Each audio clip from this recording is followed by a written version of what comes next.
mega love shoutout. Nandito tayo kay Attorney Claire. Mga kabsat, no? Dalawin lang sa Attorney Claire.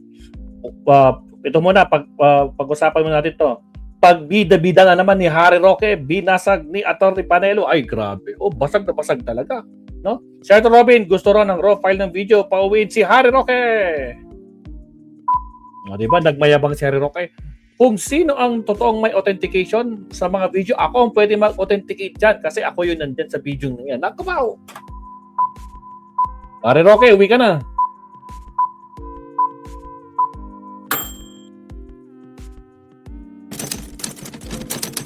Talagang medyo masamang loob talaga ni Panelo kay Kwan. Hello everyone, welcome back to Harry channel Roque. sa Attorney Claire Castro. Today is July 10, 2026 at pangatlo na po natin itong live. Sevilla, hello po. Goodness. Okay, Mylene.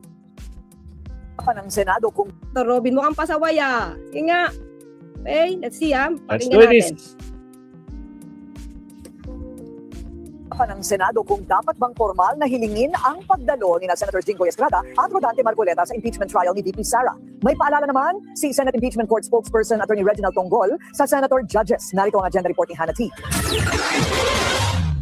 Bawal ang mga senator judge maghayag ng opinyon tungkol sa merits ng impeachment case ni VP Sara habang tumatakbo ang paglilitis. Yan ang paalala ni Senate Impeachment Court spokesperson Attorney Reggie Tonggol nang tanungin kaugnay sa inilabas na Facebook post ni Senator Robin Padilla. Dito ipinaliwanag niya ang pagkakaiba ng original o raw na Zoom recording at mga kopyang kinuha mula sa internet. Inauthenticate kasi ng NBI ang video ni VP Sara kung saan may banta umano siya sa buhay ni PBBM First Lady Liza at dating Speaker Martin Romualdez.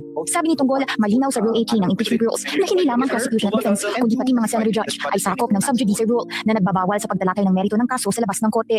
Hindi ko po sinasabing may paglabag si Senator Judge Robin, hindi po ako senador para mag-make ng determination kung gano'n. So I think kung meron pong sentimentong gano'n, it will be coming from one of the senator judges at baka pag napunta po tayo sa puntong yun, doon natin siguro malalaman kung medyo bibigyan lang ng paalala ng presiding officer yung ating mga senator judges. I don't think i-contempt of court naman ng ating presiding officer. Hindi naman, syempre. Mas mahigpit Kaya lang, di ba? Para bang, ang panuntunan higing pasaway ba? para sa mga senator judge dahil dapat maiwasan daw ang anumang impresyon na may kinikilingan na sila bago pa man matapos ang trial. Pagdating sa kapwa minority senators ni Padilla, hindi pa rin daw nagkakasundo ang mga senador kung dapat bang formal na hilingin sa Sandigang Bayan na payagang makadalo sa paglilitis sina detained Senators Jinggoy Estrada at Rodante Marcoleta. Pag-usapan natin yan mamaya mga kaklira. Anyway, dun tayo ha. Ano bang pinost ni Senator Robin? Ito ba, mga kaklira? Okay, sige, pakita ko lang.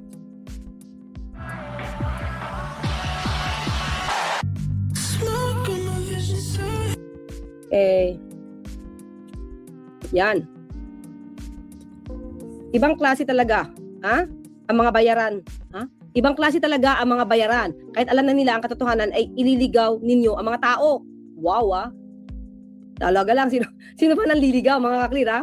Ang Zoom ay makakapag-record ng kahit anong nangyayaring conversation, maging personal o live. Makikita mo yun sa screen. The host can do live stream and record it. May built-in Zoom recording. Yan ang original copy na tinatawag. Recorded ng kung sino man ang nagsagawa ng Zoom meeting or interview. Lahat ng kumopya dyan sa live feed, maging ano man yan, galing sa internet, duplicate na yan. So, okay, doon tayo. Kung duplicate, ano na? Kung duplicate man, ano na? Anything recorded as a duplicate can be manipulated. Diba? So, nakita nyo na kapag hindi galing daw sa original, lahat ng video na yan, pwede ma-manipulate. Kaya nga magkakaroon ng yan ang reason ba't kailangan ng authentication, mga ka-clear. Kaya nga merong competent witness to testify na yung video na yan, as compared sa original, ay authenticated. Yun yung reason dun. Yung original recorded file ng gumawa ng Zoom meeting, yun ang raw at siguradong walang manipulation. Okay? Doon ka dapat mag-authenticate, hindi sa kinuha mo lang sa internet. Trabaho ng investigador, hanapin ang raw o ang original recorded ng creator ng meeting o ng interview. So, ibig ba sabihin dito, mga ka-clear, gusto niyang pauwiin si Harry Roque? Kasi ang sabi ni Harry Roque, ito O di, ito naman tayo, di ba? Sabi mo naman, para ka sa katotohanan. Di ba? Senator Robin Padilla, pauwiin mo si Harry Roque. Di ba? Bakit? Who can authenticate the video? Me. Sabi niya, me. Since I broadcast the video, any of the 42 participants, including VP Sara and Attorney Laika NFB, di pwede si Kalilung. Diba? So far, video is inadmissible without authentication. Ito yung pinapalabas sila. Kaya ginigiba nila, mga ka-clear. yung video. Ha? Who can authenticate? Me. Diba? Kasama pati yung 42 participants, including VP Sara and Attorney Laika and FB. Ha? So, pauwi natin si Harry Roque. Senator? Robin? Di daw pwede si Kalilung. Diba? So, pauwi na si Harry Roque. Pauwi mo na, Senator Robin. Diba? Kasi siya yata yung host eh. Siya yung host. Ano ba sabi niya dito? Okay. Former spokesperson Harry Roque said this among the individuals who can authenticate the video. As he was the one who broadcast it on Facebook. Diba? Di pa uwiin. Di ba mas maganda pa uwi na yan para mag-testify dito. Pabor kay VP Sara. Well, anyway, mga kakli, ito kasi ang sabi, ha? Jenny Sige, tuloy lang Ramos, natin. shout out. So, ngayon, ito yung ginagawang naratibo ni Senator Robin Padilla. Siguro, para, in a way, mag-iba yung si Kalilung. Pero mga kakli, ito yan. Ito ko lang, ha? Dado pwede mag-authenticate. Sabi sa batas, a rule, under Rule 11 of the Rules of Electronic Evidence, electronic documents, including recordings, must be authenticated. This can be done through testimony of witness who saw the recording being made or has personal knowledge of its contents, digital signatures or certificates verifying integrity, expert witness on chain of custody ensuring no tampering occurred. For traditional recordings, authentication follows via witness identification. Okay? So, mga clear, pwede ang mga expert testimony. Okay, ito pa mga clear, pakita ko. Yan. The rules of electronic amended in 2020 expressly provide for admissibility of video recording as evidence in court, provided that it shall be shown, pinakita naman, it shall be shown, presented, or displayed to the court. Pinakita, di ba? Next. It shall be identified, explained, or authenticated by the person who made the recording or by some other person competent to testify on the accuracy thereof. Diba? Kaya nga may mga tayo mga expert witness, competent witness from NBI, PNP, para mag-authenticate. Okay? To authenticate means to prove or show that the video is true, genuine, and valid. It must be shown that the video was not tampered, altered, or manipulated.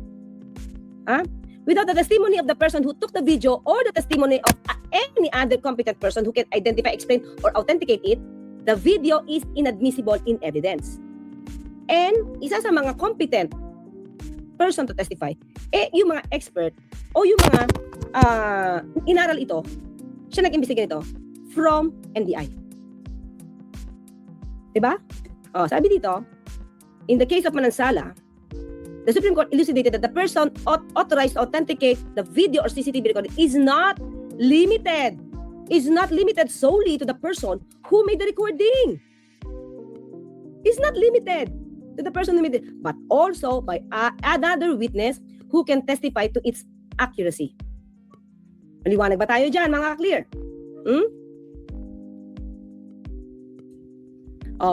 Sabi dito, dagdag the Supreme Court clarified that the case of Manansala requires that the party presenting the recording to account for, una, its origin, how it was transferred to storage device, and how it reached the trial for its presentation. Chain of custody. Diba? So ngayon, anong ginawa ni Kalilung, mga clear? Ipinakita niya dito na ni-request nila yung Meta kung saan ito, kung anong platform kung saan ito nilabas. Ito, mga clear, nag-request sila mismo sa Meta na i-preserve yung video. And Kalilung testified that he authenticated the recording by comparing the screen recorded copy with the original. With the original live stream. Kinumpare niya with the original live stream. Okay? After screen recording, there's an output video. I compared the output video with the November 23, 2024 video and ensured that the contents are identical. Okay? The NBI said that he then generated a hash value to preserve the integrity of the recording.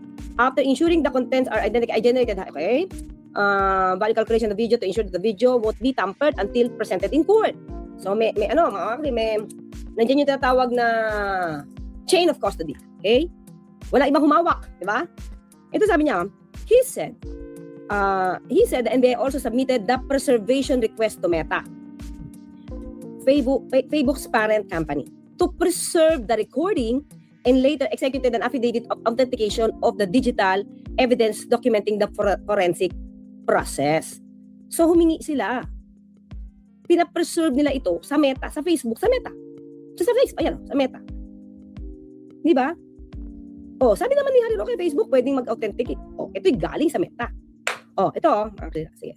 Pakita ko ulit ha. NBI witness confirms Meta has preserved VP Sara's live stream evidence. Di ba? NBI senior agent John Mark Calilong testified that Meta issued a specific case number for the Bureau's electronic data request, verifying that the social media giant took immediate action to preserve the November 23, 2024 broadcast to protect against any future alteration. Calilong stated that he personally screen recorded the video and authenticated the file. It means that Meta has taken the necessary action to preserve the evidence. I further preserved the video and authenticated it from Meta. Okay? So, ito pa mga kaklir ha. So, kaya nga hindi natin alam kung ano tong gustong palabasin. Diba? Ni Robin Padilla. Ha? Sirain, gibain. Yung video na lahat naman ay nakakita na. Oh, ito ang sabi ni mga kaklir. Ni Atty. Panelo. Tingin ko yan niya to. Tingin ko, di ko alam kung pinaparinggan niya ba. Si Harry Roque. Alam mo naman, di sila kontrapelo sila, di ba? Sige, pakinggan natin ha. Tanong ko, bakit pininisip pa ang aking pananaw kasi? Una-una, ang tanong ko, bakit pininisinta ng prosecution yung testigo niya? Okay, kasi ganito yan na most probably, although alam na natin to, nakita natin to, di ba, ang sabi dito, yung video, kapag hindi pinresent at hindi na-authenticate, pwede siya maging inadmissible in evidence. Yan yung pinaka subject matter nung isang sa articles of impeachment.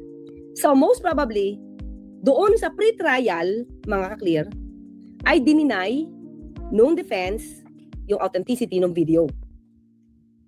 Most probably. Kaya lang, ginamit din kasi nila eh. Kaya doon nagtataka ngayon, si Atty. Panelo, kung ba't kanya na rin yung mga i-present yan, i-authenticate, di nga ni-refute, di nga pinasinungalingan. Oh. Sapagkat ang testigo nag-testify para authenticate yung video. Teka muna, meron ba nag-question ng video? Oh. DDS na yan mga ka-clear. Diba? Teka lang.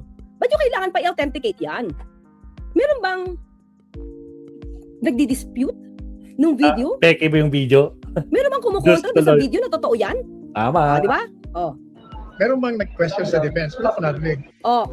Wala daw nag-question sa defense na kinwestiyon ang genuineness ng video. So bakit kailangan pang i-authenticate? Hindi naman kino-question ng defense. Agree. Pero mga ka-clear, bakit siya i-cross tungkol sa kanyang expertise, kung ito ba ay kanyang naimbestigahan, di ba? At gusto pang ipapalabas ng VP Sara's lawyer na buo para makita yung konteksto. So kaya malamang during the pre-trial nagkaroon na issue about the authenticity. Although hindi ko alam. Pero sabi naman niya, hindi naman daw kino-question yung katotohanan nung laman ng video. Kung yung pahayag ni Day Sara ay kine-question nila na meron nga bang ganung pahayag o wala. Madaling sabi, it's not disputed. Yung video, Senator Robin, nadinig mo ba si Atty. Panelo? Hindi yan dinidispute. So wag mo na hanapin yung original. See the point? Tapos, Tama. ito naman si Harry Roque, siya lang ang pwede mag-authenticate. Di, punta ka na dito. Diba? Pwede ka na. Yung iba, baka hindi magte-testify eh. Diba? Punta ka na dito. Mukhang gusto naman ni Senator Robin yung katotohanan. So I cannot understand why the prosecution will be presenting that. Hindi naman dinidispute. Senator Robin maliwanag. You don't have to look for the original or the raw file kasi sila VP Sara hindi dinidispute yung authenticity ng video. Na sinabi ni Day Sara yun. Diba? So kung hindi naman disputed yung video yun, bakit mag-present ng somebody to authenticate it? Yun naman, lang nga sabi natin, baka ayaw ng prosecution na ma-technical. Kasi hindi natin alam sa pre-trial kung dinispute yan, tapos hindi mo pinresent sa korte at hindi mo pinakita yung authenticity niyan.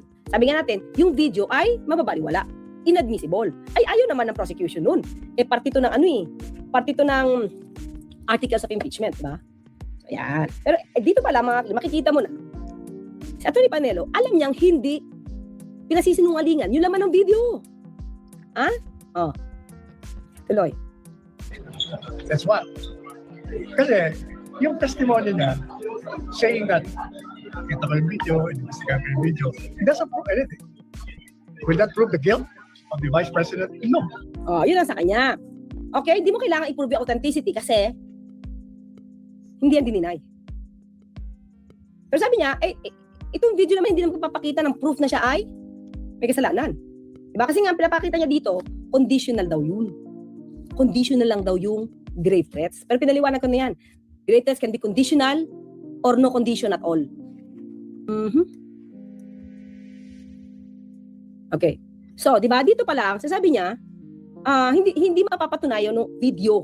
Kahit sabi mo authenticated yan. Hindi naman niya masabi na guilty siya eh. Pero sabi natin, grave threats are still grave threats. May kondisyon, walang kondisyon. Basta meron ka lang kinausap na assassin. Saka sabi ko malalim to mga klira, hindi lang to pananakot. May kakilala siyang assassin. Na anytime pwede siya magpapatay kahit sino. Kung pangulo nga, kaya niya ipapatay. Lalo na yung simpleng tao. Diba? Oh. So, ito mga klira. Ay, nasa na. Tuloy tayo. Anyway, tuloy tayo. So, dito mga clear. And the mere fact na sinabi ng abogado niya, na ang reason, no, ng pagwawala, pag-meltdown, yung mga salitang binitawan ng Vice Presidente ay dahil naging oppressive daw ang House of Representatives kay Zuleika Lopez. Kaya yun, nagawa. So, ngayon, pagmamalaki pa ba ni Harry Roque na siya lang ang pwede mag-authenticate? Maliwanag naman sa rules. And at the same time, si Atty. Panelo na nagsabing, walang sasabing hindi totoo yung video. Totoo yan. Pero hindi man ibig sabihin na guilty na siya. Kahit totoo yung video na yan.